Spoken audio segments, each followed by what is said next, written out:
Good evening and thanks for joining us. With September fast approaching, there's no doubt the back-to-school experience will be complex and confusing this year. What school will look like, whether kids are fully back in class will depend on where you live and the amount of community transmission of COVID-19. There is some updated guidance on how schools can reopen safely. Doctors from Toronto's Sick Kids Hospital and other Ontario pediatric hospitals recommend smaller class sizes, more teachers, cleaning staff and hygiene facilities, and outdoor education where possible. It is a tricky balance, the risk of infection versus the impact on kids' development, education, and mental health by keeping them at home. As Eric Sorensen reports, it's something governments across this country are struggling with. It's one of the most contentious debates, how to send kids back to school during a pandemic.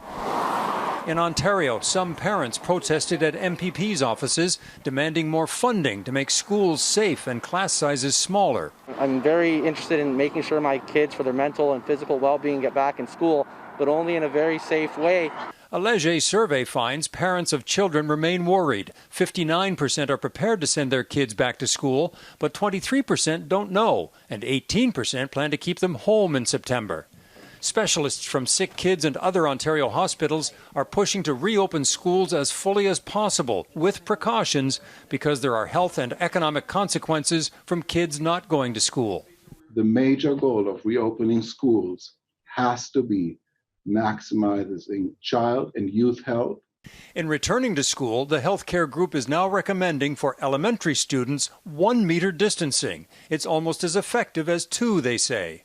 And for high schoolers to wear non-medical masks in school when possible because they do more good than harm. Masking will probably be more useful with older children, especially if social distancing cannot be maintained. Now, British Columbia has released plans to open schools in September full-time. High school students will be limited to cohorts of 120, elementary and middle school children to learning groups of 60. And that seems like a lot. That's not all in the same classroom.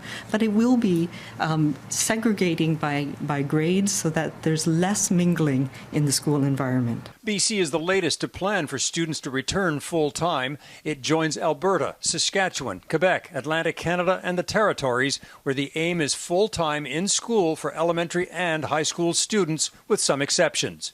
Manitoba and Ontario are still considering full-time or online or a hybrid combination, but with more details expected this week. Meantime, Alberta has just seen a spike in COVID-19 cases, and the potential for more outbreaks worries some educators about opening all the schools all at once.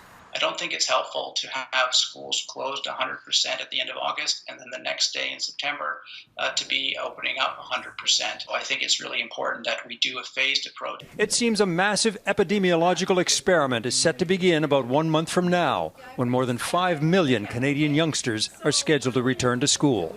Eric Sorensen, Global News, Toronto.